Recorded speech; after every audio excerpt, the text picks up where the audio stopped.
pala si Tito Fernan mo. Siya yung sinasabi ko sa'yo na kaklase ko dati. Kamusta, Lara? Marami nang naikwento sa akin ng mama mo tungkol sa'yo. She's very proud of you. Excuse me po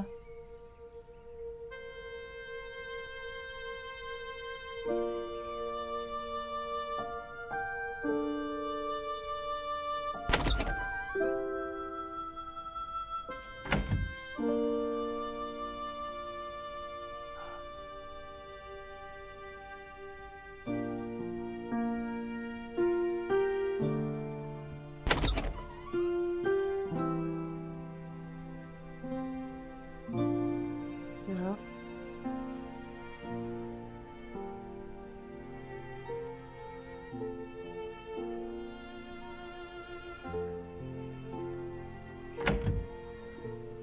Oo, kami na. Matagal na kami magkakilala. Pero, biglaan lang na gano'n ang nangyari. Binata siya, anak. Wala siyang anak. Mabait. At alam kong magkakasundo kayo. Akala ko ba ayaw mo na, Ma? Pagkatapos yun ni Papa Romy, sabi niyo, ipapahinga niyo po ang puso ninyo na ayaw niyo na po masaktan.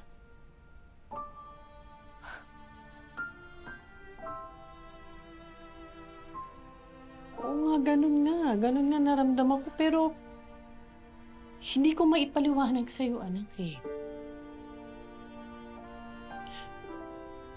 Oh, nasaktan ako. Siyempre naman. Pero, gusto ko siya.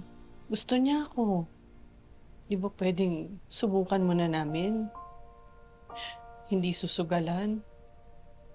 Kung hindi naman mag-work, sarili ko lang din naman masisisi ko, di ba? At least sinubukan ko.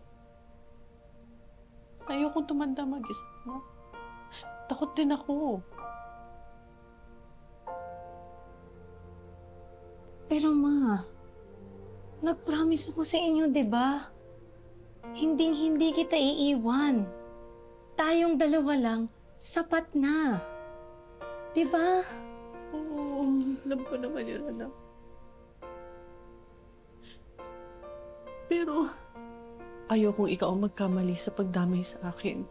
Ayokong sagot mo pa yung kalungkutan ko. Huwag ganun, anak. Pati sariling kaligayahan mo, tatalikuran mo.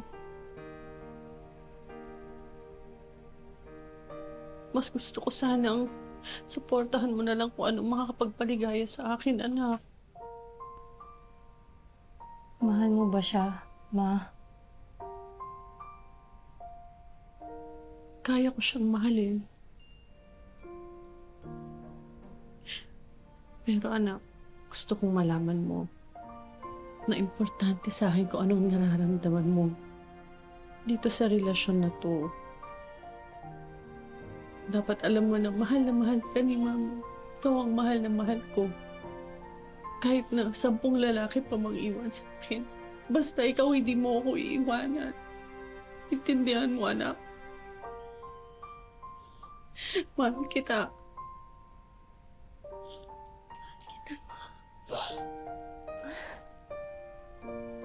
Tuluyan ang nahulog ang puso ni Becca kay Fernan. Kaya naging pangatlong ama na nga ito ni Lara. Itinuring din naman siya nitong tunay na anak. Maasikaso ang pangatlong ama ni Lara at kita naman niyang maligaya ang kanyang ina kay Fernan. Ang dasal ni Lara noon ay huwag na sanang masaktan muli ang kanyang ina hanggang sa Malapit na ang birthday ng prinsesa mo. Ay, oo nga. Ako naman na may surprise kay Lara. Naku, bigyan ka na siguro ng sasakyan. Nandito ka na. Huwag naman. Hindi ko pa kaya siguro mga 2 years. 2 years. Okay lang po. Nagjo-joke lang po si Mama. Joke lang ako. Kahit ano po, kahit bike. Kahit bike, okay na po lang. Pwede. Pero, maghahanda ka sa birthday mo. Okay. Siyempre sagot ko yun, no? Gusto ko imbitahin mo kung sino man ang gusto mong imbitahin. Papa, first kasi, konti lang po kasi yung friends ko, tsaka ayoko po ng malaking party. Ganito na lang. Ako na lang ang mag-iimbita ng mga surprise guests. Ay, naku, artista yan. Artista yan. Celebrity. Siguro yung surprise niya. More than celebrities pa itong mga guests na to. Sabihin mo na kasi, sino ba talaga? Surprise nga eh. Diba? Sabihin mo na nga. Sino talaga malaman? Itong dalawang to ay ang dalawa pang importanteng tao sa buhay nila. Eh siyempre si Papa Chito at si Papa Romy. Talaga po? Oo. Han. Tubig ka. Sabit ka pa dyan. Di ba exciting? Eh!